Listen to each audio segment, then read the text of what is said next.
Vamos a iniciar con este tema que habla sobre nutrición y sobre algunos aspectos de respiración de los protistas. Bueno, como hemos estado hablando de estos organismos durante todo el curso, tenemos que dentro de los reinos cromista y protozoo existen dos tipos principales de nutrición. Existen los organismos que son autótrofos y los organismos que son heterótrofos. Los organismos que son autótrofos son aquellos que tienen la capacidad de generar su propio alimento a través de la fotosíntesis. En este caso, todos los organismos que son autótrofos van a utilizar sustancias inorgánicas como ortofosfatos, como amonio, como nitratos y nitritos, así como algunas sales que se encuentren en disolución. Y obviamente fuentes de carbono inorgánica como el dióxido de carbono.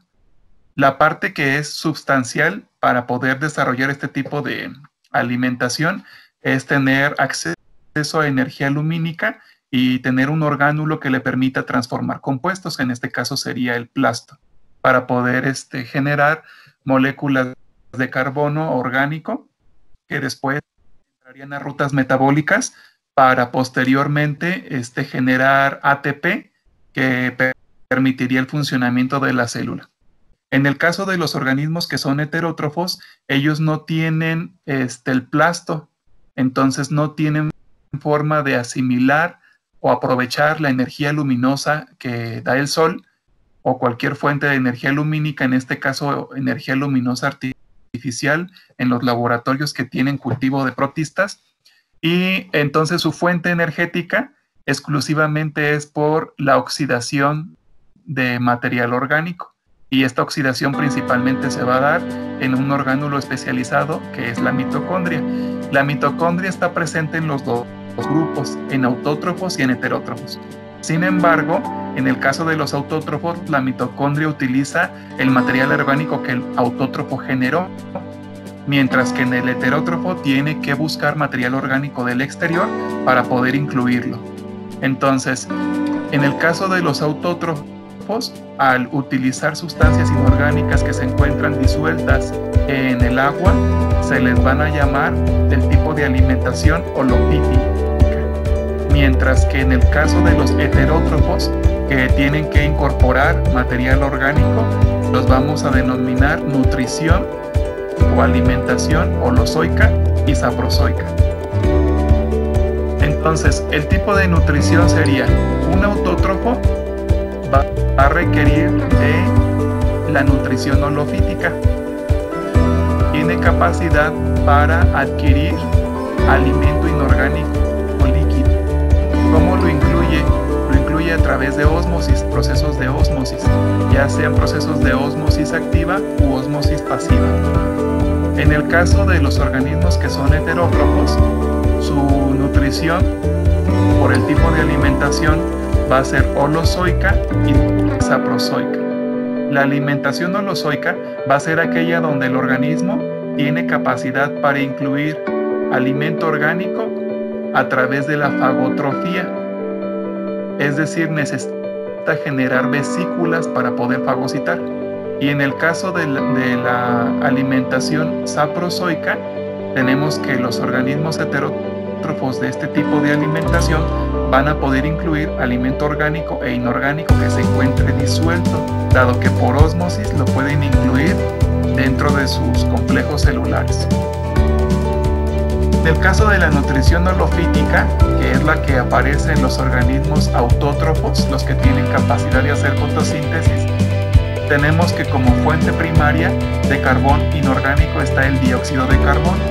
El dióxido de carbono con algunas moléculas de agua y presencia de luz solar, que es como la fuente energética principal incorporada a través de la clorofila, generan moléculas orgánicas como en este caso una glucosa, y esta molécula orgánica en forma de glucosa va a generar complejos de polisacáridos más grandes, a los cuales hemos denominado como almidón.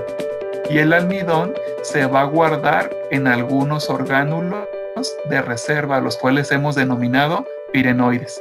Los pirenoides pueden estar dentro del plasto o los pirenoides pueden estar fuera del plasto en el citoplasma. En el caso de la síntesis de grasas y proteínas, van a utilizar, en el caso de la síntesis de grasas, van a utilizar un metabolismo de carbohidratos para generar ácidos grasos y después metabolizar sus grasas. Y en el caso de las proteínas, van a utilizar algunas sales minerales para poder quitar el oxígeno hasta la máxima reducción del compuesto, que sería el amonio, en el cual utilizaría el complejo de amino para poder generar proteínas de pequeño o grande tamaño molecular. Y para auxiliar a su metabolismo es indispensable la presencia de algunas vitaminas. Existen algunos organismos que son autótrofos y que son facultativamente heterótrofos, como lo hemos comentado a lo largo del curso. Por ejemplo, este organismo que es un euglenoideo, es euglena. Aquí estamos observando sus plastos, estos circulitos de color verde. Pero si vemos este organismo, a veces es muy verde y a veces es translúcido. En este caso, el organismo, cuando no está haciendo fotosíntesis, puede llegar a adquirir alimento orgánico que se encuentra en disolución. Puede adquirir a algas pequeñas, puede adquirir bacterias o incluso puede adquirir algún material que pueda hacerse estónico que se encuentra en la columna del agua. En el caso de algunas crisofisias, como en el género Cynura y el género Dinobrión, tendríamos que también está presente la inclusión de alimento orgánico, además de la fotosíntesis. Entonces, a esta práctica que combina la osmotrofía con la fagotrofía, se le conoce como mixotrofía. Un organismo mixótrofo tiene la capacidad de ser autótrofo y a su vez heterótrofo. Algunos organismos que son auxótrofos se desarrollan en ambientes iluminados, no en ambientes oscuros, y van a requerir para el uso de la auxotrofía la presencia de vitaminas y una fuente de carbono inorgánica, la cual en los medios de cultivo en laboratorio precursoramente se incentiva con acetato. En el caso de Euglena gracilis, otra especie se va a desarrollar en ambientes que puede ser o no facultativos con luz, y siempre y cuando este organismo presente acetato, se va a desarrollar de forma adecuada. En el caso de los organismos que se encuentren en ausencia de luz, va a desaparecer su contenido de clorofila, y una vez que incremente la radiación lumínica, vuelven a fabricar clorofila, la cual va a estar almacenada en el plasto y le va a permitir regresar a la autotrofía. En el caso de la nutrición que es holozoica, es una alimentación de organismos heterótrofos, la cual va a incluir diferentes pasos. Por ejemplo, el protozoo o el protista, que es heterótrofo, primero tiene que capturar su alimento. Una vez que lo captura, lo tiene que ingerir. Ya que lo ingiere, lo tiene que digerir. Después de que lo descompuso y generó partículas inorgánicas pequeñas, ahora lo debe asimilar, y por último debe eliminar las porciones que no son digeribles. Esto siempre y cuando se trate de una ingesta de alimento sólido. Si se fijan, los pasos de metabolismo en un protista son muy parecidos a los pasos del metabolismo de muchos de los animales, porque los animales tenemos que capturar alimento, ingerirlo, digerirlo, asimilarlo y eliminar aquellas porciones que no pudimos metabolizar. En el caso de los sarcodinos, que van a ser sarcodinos de vida libre, particularmente su alimentación va a ser por pseudópodos. Hay algunos sarcodinos que son también parásitos. Entonces, el pseudópodo va a ser una estructura que le permite la movilidad, pero aparte también le permite la inclusión de material orgánico para incrementar su carga de materia prima dentro de la célula para su metabolismo. En el caso de algunas amibas, tenemos diferentes pasos para su alimentación. Tenemos primero un proceso que se llama introducción. Hay algunas amibas que se van a alimentar solamente por procesos de introducción, otras por circunfluencia, otras por circunvalación y otras por invaginación. En el caso de la introducción, se trata de un proceso de alimentación en el cual el protozoo, por simple contacto, favorece a que el alimento se incluya dentro de la célula.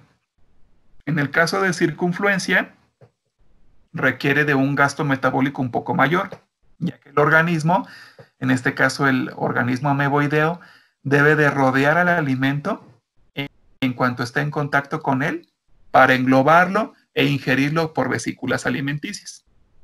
En el caso del proceso de circunvalación, tenemos también un gasto energético mayor que el de introducción, en el cual se forman pseudópodos y se prevé la ingesta del alimento a través de una captura del mismo. Y en la invaginación es el proceso de alimentación que requiere el mayor gasto de energía en el metabolismo, dado que el organismo debe de modificar su periplasto para generar un tubo en el cual el alimento sea incluido y al final pase del ectoplasma hasta el endoplasma por medio de una vesícula alimenticia.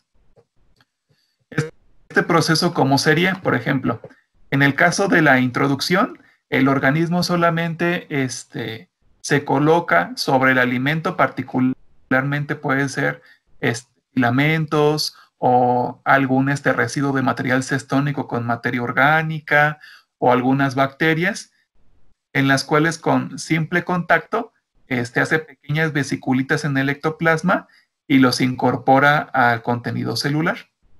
En el caso de la circunfluencia, tenemos que el organismo rodea, entonces modifica su periplasto y empieza a rodear a todo el alimento para poder cubrir a la fase de la cual se quiere alimentar. Entonces, esto genera que el ectoplasma y el endoplasma sean modificados para generar un proceso de vacuolización en el cual este alimento se incorpore a la célula. En el caso de la circunvalación, el organismo ameboideo captura su alimento generando diferentes pseudópodos para poder atraparlo. Entonces el gasto metabólico también es mayor. Una vez que genera los pseudópodos y atrapa el alimento, entonces el alimento va a ser incluido. Este pseudópodo va a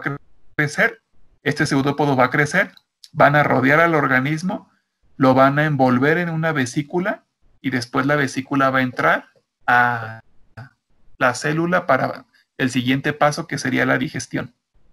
En el caso de la invaginación, tendríamos que primero hay un contacto del alimento. El alimento empieza por un mecanismo como de succión, empieza a ser incluido a través de que se formó este tubo, esta invaginación, y entonces el alimento empieza a ser incluido, se forma una vesícula alimenticia y el alimento queda resguardado dentro de la célula para el siguiente proceso. Todos estos procesos que estamos hablando o tipos de alimentación solamente son para la ingesta. Una vez que ya el alimento se encuentra dentro de la célula, sigue el proceso número 2, que sería la digestión. En el caso de la digestión, vamos a tener que estas vesículas alimenticias que se generaron con desprendimientos del periplasto, que participa principalmente el ectoplasma para formarlas, van a estar disponibles dentro de la célula. A ellas van a llegar unas pequeñas vesículas que son vesículas de digestión, que van a tener algunas enzimas, como los lisosomas y peroxisomas. Estas pequeñas vesiculitas van a llegar, van a poner la pared de cada una de las vesículas alimenticias y van a fusionar sus membranas para que las enzimas que tienen ellas ahora estén dentro de la vesícula alimenticia.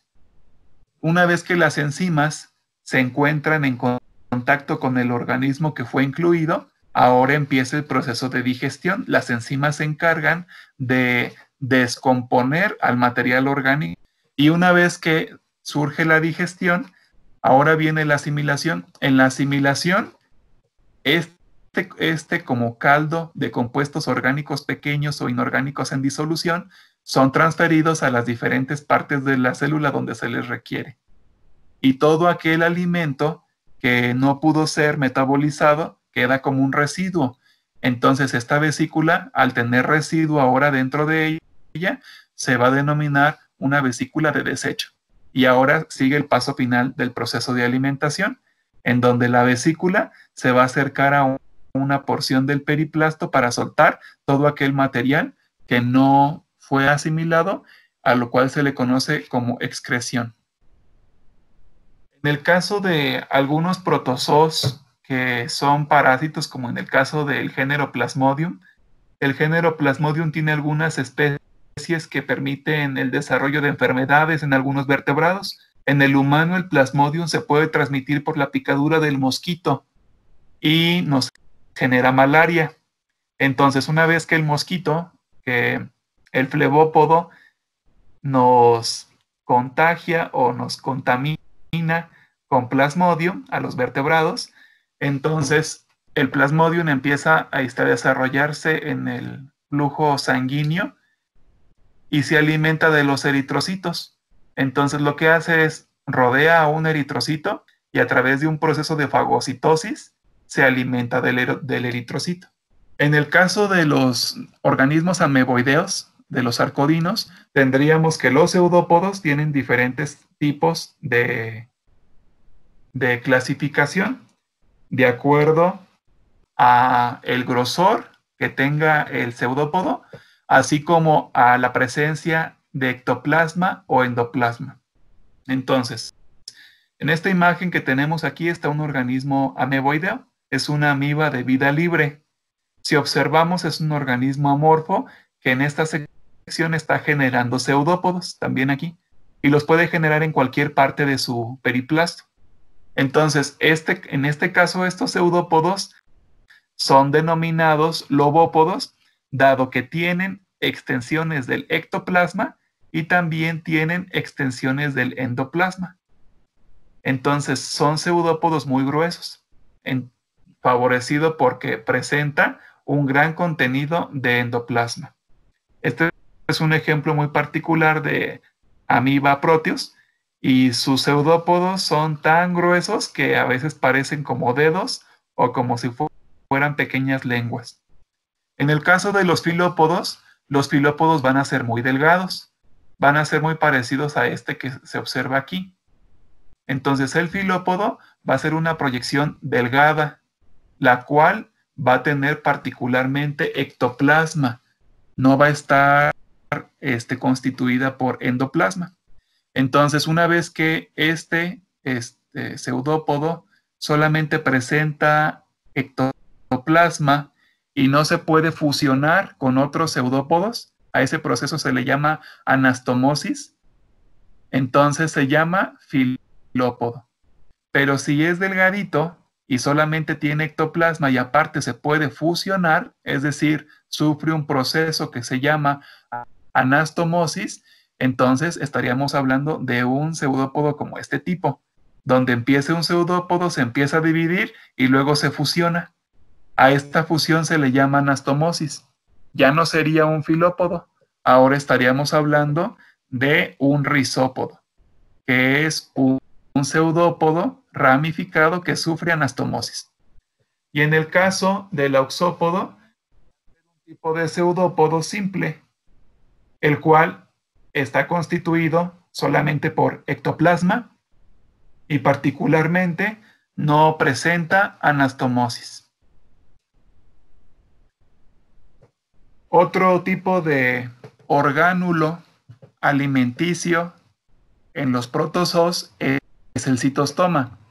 Existen citostomas que son abiertos y citostomas que son cerrados. En el caso de los citostomas los podríamos denominar como cavidades orales. Como los protozoos no tienen bocas, entonces necesitan algunos de ellos que no pueden generar vesículas para incluir alimento del exterior, necesitan tener alguna estructura especializada para capturar el alimento y después formar vesículas de alimentación. En este caso está el género Paramecium, es un ciliado, aunque aquí parece que los cilios solamente están alrededor alrededor están en todo el organismo, nada más que en este esquema solo se los ponen en la periferia de un plano para que puedan observar sus orgánulos internos. Aquí observamos estas como estrellas, las cuales se consideran como vacuolas contráctiles que permiten controlar el nado, ya que tienen algunos gases dentro de ellas y algunos líquidos que de forma como el mecanismo hidrodinámico de un submarino le permiten conducir el nado. En el caso de estas otras vesículas, son vesículas alimenticias o vesículas digestivas. El proceso es el siguiente. Como cono tiene una cavidad oral.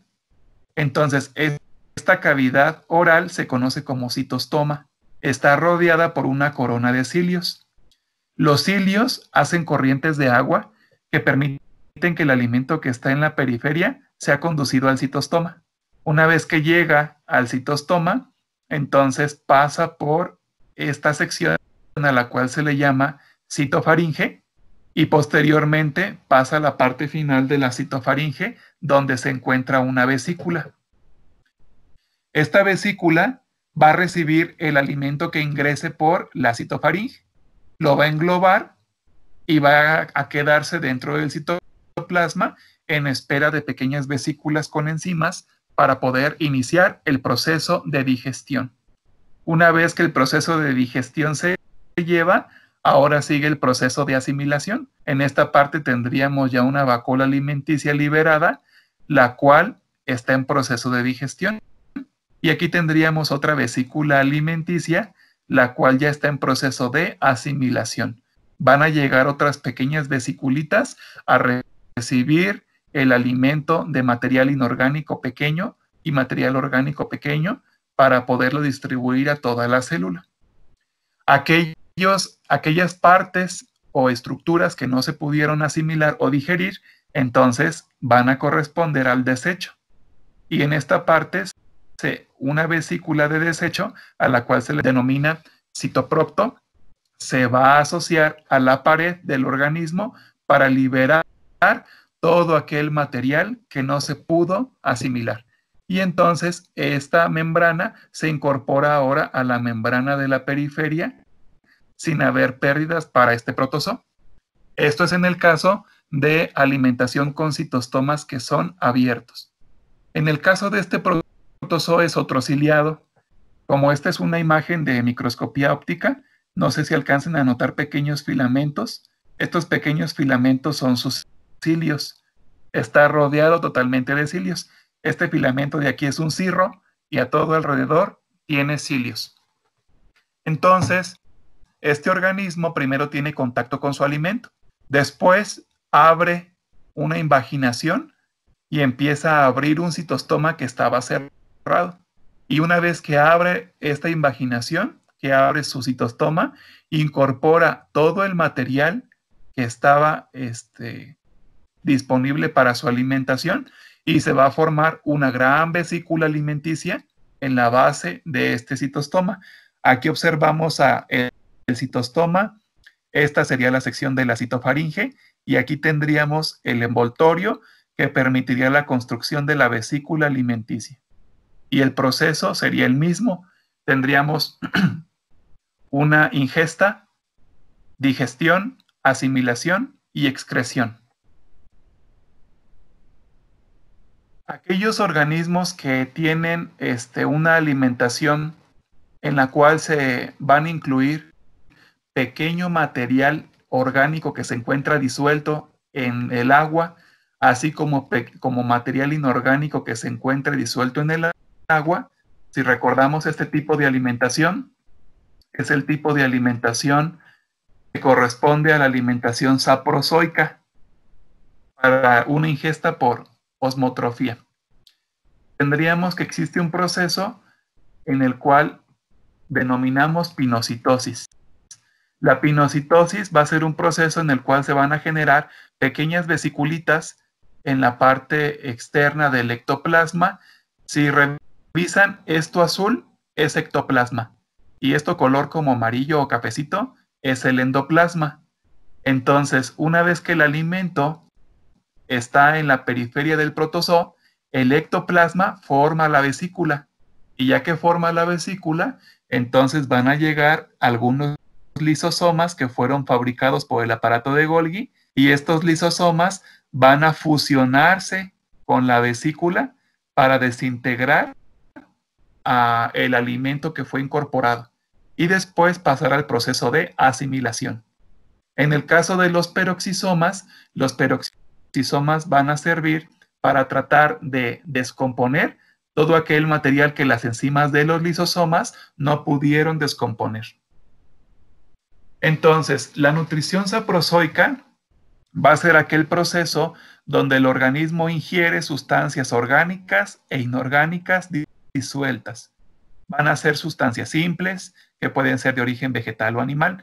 En el caso de los que son de origen animal, van a ser protozoos de tamaño menor al que lo está ingiriendo, o bien residuos de materia orgánica de peces o de algún zooplancton que se encuentre en descomposición. Para la alimentación saprozoica no se requiere de algún orgánulo especializado, pero hay otro tipo de alimentación muy parecida en el caso de los dinoflagelados. Los dinoflagelados, donde tiene el poro flagelar, es decir, donde está el cíngulo y el sulcus, va a tener una vesícula que se llama la púsula. Esta púsula es un reservorio que va a permitir la descomposición del material orgánico como un tipo de alimentación saprozoica. Si recordamos cómo es un dinoflagelado tecado, aquí tendríamos este surco es el cíngulo, este surco es el sulcus, aquí tendríamos a la placa 1' y después tendríamos a la parte apical y a la parte antapical. En esta sección nos vamos a enfocar principalmente en el punto número 5, que es este. El punto número 5 va a corresponder al poro. En este poro va a salir un flagelo hacia la parte de abajo en forma de látigo que se le conoce como flagelo sulcal. Y también en ese poro va a salir un flagelo enrollado alrededor de este surco a manera de un cable de teléfono al cual se le conoce como flagelo singular. Entonces, en esta porción, este dinoflagelado, además de hacer fotosíntesis, va a poder utilizar esa vesícula denominada púsula. La púsula es una estructura en forma de un saco en la cual está adjunta la inserción de los flagelos. Estas vesículas están limitadas por dos membranas. Una membrana interna que corresponde a una invaginación de la membrana plasmática del canal flagelar y una membrana externa que corresponde al ectoplasma. ¿Cuál es la función? La función es asimilar material orgánico y a través de la fermentación que presente va a permitir la flotación porque va a almacenar gas. Entonces va a favorecer la flotación y va a tener un papel osmorregulador en el dinoflagelado. En el caso de la alimentación saprozoica de algunos organismos que son parásitos, como por ejemplo Trypanosoma. Trypanosoma es este organismo que observamos aquí de un color morado, de un color oscuro. El Trypanosoma también se va a encontrar en el flujo sanguíneo. Va a ser transferido a través de la picadura de un triatomio, de una chinche.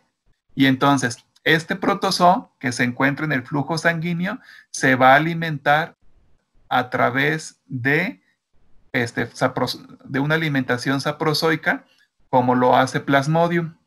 En este caso, por ósmosis, incluyen sustancias digeridas de la célula o el tejido del huésped.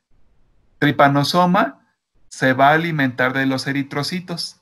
Una vez que se alimente de los eritrocitos, va a ir absorbiendo las sustancias que este eritrocito tiene dentro de él y a través de ir absorbiendo esas sustancias, en Trypanosoma se van a formar pequeñas vesiculitas en las cuales se va a digerir este material.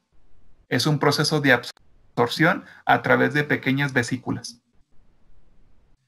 Algunos organismos tienen adaptaciones. Estas adaptaciones les permiten cambiar de alimentación holozoica a alimentación saprozoica.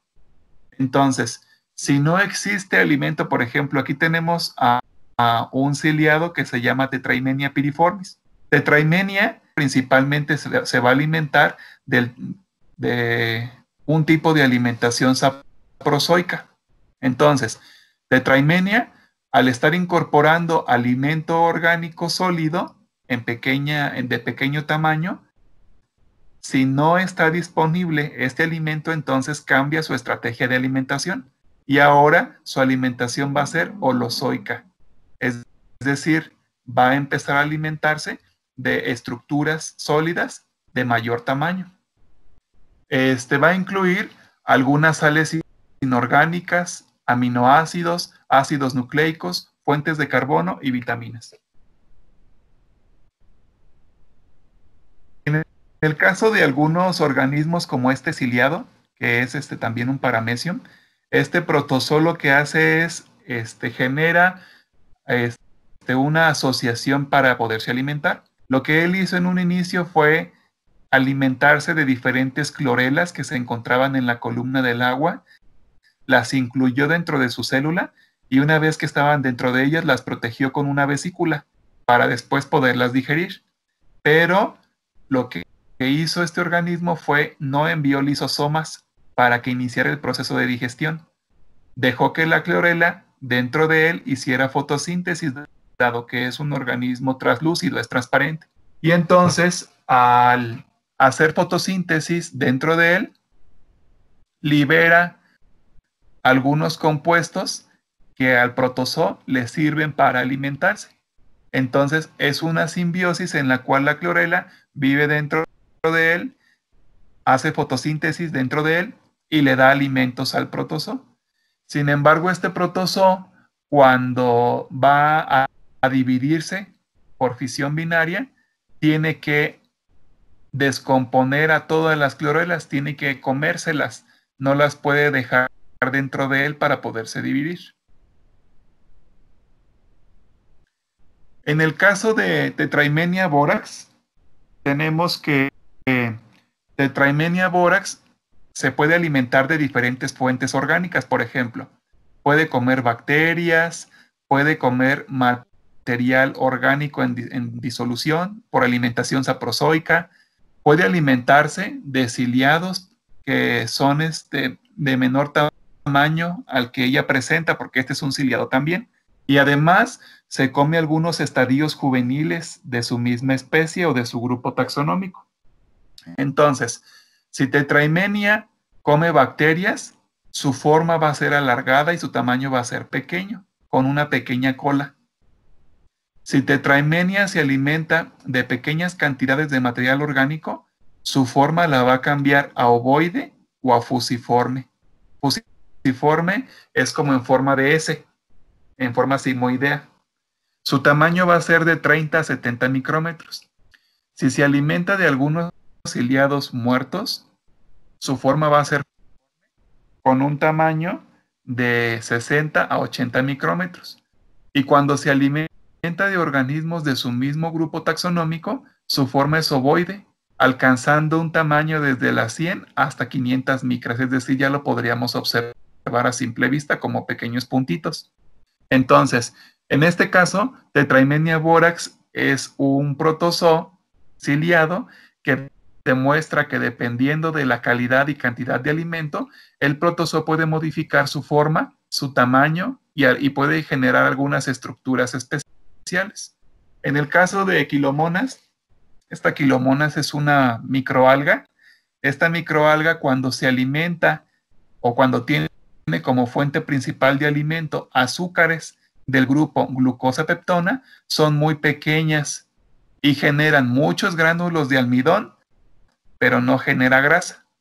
Pero cuando esta alguita se alimenta de acetato de amonio, su tamaño es muy grande. Recuerden que el acetato es una fuente inorgánica de carbono y el amonio es una fuente de nitrógeno que permite la fabricación de proteínas.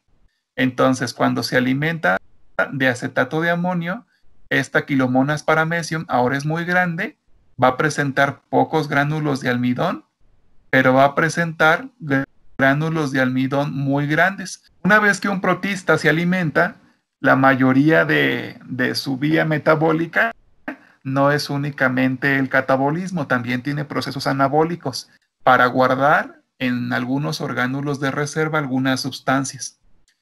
Entonces, dentro de las actividades anabólicas, tiene consigo el crecimiento y el aumento de tamaño del protista y se van a formar algunas sustancias de reserva. En el caso de la nutrición que es holozoica y saprozoica, es decir, de un organismo que es heterótrofo, la sustancia de reserva va a ser muy parecida a sustancias o cuerpos de glucógeno. Por ejemplo, en el caso de la alimentación holozoica y saprozoica tendríamos sustancia de reserva, glicógeno, que es muy parecido al glucógeno de los animales, sustancias glicogenadas y cuerpos de paraglicógeno.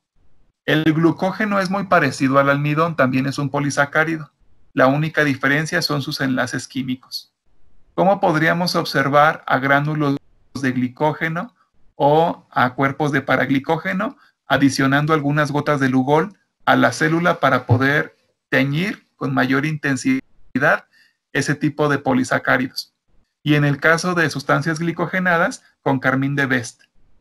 Para los organismos que tienen alimentación autótrofa, que pueden hacer fotosíntesis y que su nutrición es holofítica, es decir, que pueden asimilar compuestos inorgánicos del exterior, sus sustancias de reserva principales son almidón, que es un polisacárido, gránulos de paramilo, siendo el paramilo la principal fuente de reserva, aceites y grasas con los cuales actualmente la industria en biotecnología ha tenido mucho interés por la fabricación de biocombustibles, y leucocina. Si quisiéramos observar almidón y leucocina, utilizaríamos Lugol, algunas gotas de Lugol sobre una preparación que tenga organismos autótrofos. Y en el caso de aceites y grasas, utilizaríamos rojo Sudán 3, el cual permitiría la incorporación de pequeños complejos de color rojo que se van a adherir a sustancias oleicas. En el caso del paramilo, el paramilo se observa a simple vista. El paramilo, los gránulos de paramilo llegan a ser tan grandes hasta del tamaño del plasto. Entonces no se requiere tinción para poderlos observar.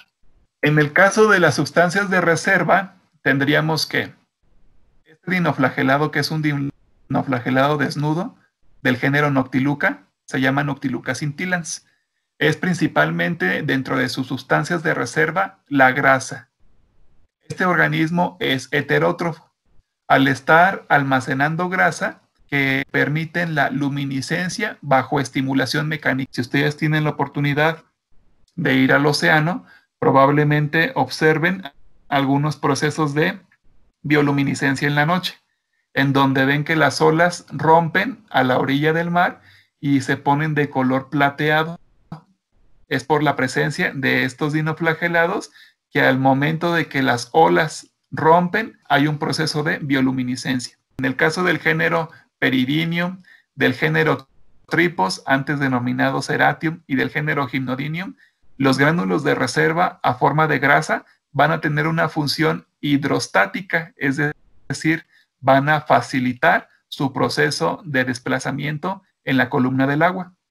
Y en el caso de algunos radiolarios, como este que tenemos aquí, también vamos a favorecer que la grasa que van acumulando les va a permitir generar procesos de bioluminiscencia. Un protista, tanto del reino cromista como del reino protozoo, no tiene un aparato respiratorio, dado que es un organismo unicelular. Entonces, ¿cómo respira? En el caso de la mayoría de los organismos, el proceso de respiración se da por una ósmosis pasiva a través de las membranas. Pero en el caso de los protozoos, que son parásitos, tienen que transformar la energía que tienen contenida dentro de sus células a través de las mitocondrias para transformar diferentes complejos especializados. Es decir, algunos de nosotros podríamos preguntarnos por qué tenemos que respirar, cuál es la función de la respiración. Si alguno de ustedes en este momento deja de respirar, Entonces, al contener la respiración, dependiendo de su resistencia, tendrían procesos de hipoxia. Y estos procesos de hipoxia generarían estrés en su organismo hasta que se generen eventos de anoxia que tengan un daño permanente, particularmente en algunos órganos que tienen concentraciones muy altas de oxígeno y requieren de ellas, como el cerebro.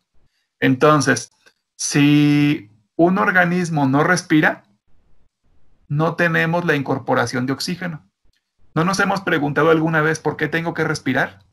Si nos preguntamos por qué tengo que respirar, mi pregunta tendría que ser transportada hacia la ruta de oxidación de compuestos orgánicos, particularmente a las mitocondrias. Las mitocondrias y su operación requieren facultativamente de concentraciones de oxígeno. Si no son incorporadas cantidades de oxígeno importantes al sistema, entonces la mitocondria no puede operar, no hay la oxidación de compuestos orgánicos y por lo tanto no hay energía dentro de las células, no podríamos generar el transporte de muchas moléculas dentro del sistema y tenderíamos a tener un colapso sistémico que conduciría a la muerte del organismo. Entonces, un protista funciona muy parecido a cualquier animal, tiene que tener una presencia de oxígeno. Sin embargo, en el caso de algunos protistas que son parásitos, pueden tener en acción facultativa el no depender del oxígeno. Si pensamos en algún protista que está en el tracto digestivo, donde no hay una concentración de oxígeno adecuada, hay concentraciones anóxicas, este protista debería morir.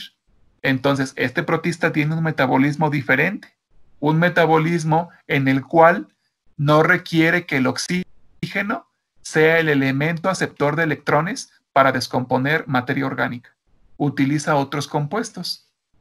Entonces, hay organismos que en condiciones anóxicas como parásitos, endosimbiontes o algunos protistas o protozoos de vida libre que habitan charcas que no tienen oxígeno porque no hay circulación de agua, no hay fotosíntesis, tienen maquinarias especializadas para no utilizar al oxígeno como aceptor de electrones.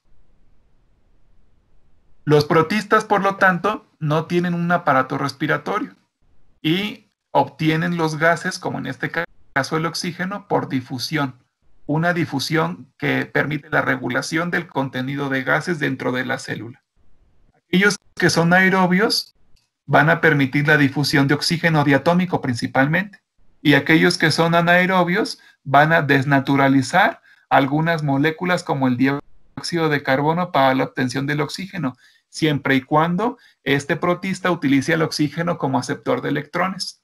Pero si el protozoo no utiliza al oxígeno como aceptor de electrones, entonces tendría que recurrir a otro tipo de elementos.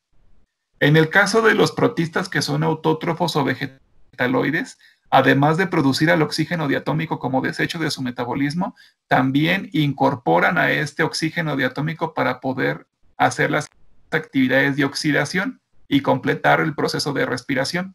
Entonces, un protista que es vegetaloide, que es autótrofo, no nada más produce el oxígeno hacia la atmósfera, sino también lo tiene que incorporar para poder desarrollar sus procesos metabólicos. Algunos protistas van a poder responder a algunos mecanismos o condiciones del ambiente. Es decir, como una característica de un ser vivo es reaccionar a los estímulos, los protistas van a poder reaccionar a los estímulos de forma positiva, negativa o neutra. Los estímulos pueden ser físicos, químicos o biológicos. En el caso de los estímulos que son físicos, tendríamos la luz. Por ejemplo, si un protista requiere hacer fotosíntesis, por ejemplo, un euglenoideo o un criptomónido requiere hacer fotosíntesis y está en un lugar donde hay muy poca luz, utiliza su mancha ocular como en forma de fotorreceptor para poder buscar lugares que tengan mayor cantidad de luz. Mientras tanto, va a transformar su metabolismo para que su alimentación sea heterótrofa. Entonces, la luz puede ser un estímulo positivo para estos organismos, pero también puede ocasionar un estímulo negativo, ya que, por ejemplo, algunos organismos del fitoplancton que se encuentran en el mar o en los lagos, cuando hay un exceso de la cantidad de luz, su plasto llega a un momento de excitación en el cual ya no pueden hacer fotosíntesis. Entonces migran a las partes bajas de la columna del agua donde no hay tanta luz para poder continuar con su proceso de fotosíntesis. Ese es un estímulo negativo, ya que no buscaron la fuente luminosa, más bien se alejaron de ella. Y en el caso de los estímulos que pueden ser respuestas neutras, es aquel en donde aumente la luz, disminuya la luz, este protozoo no tenga ninguna interacción o el cromista no tenga ninguna interacción.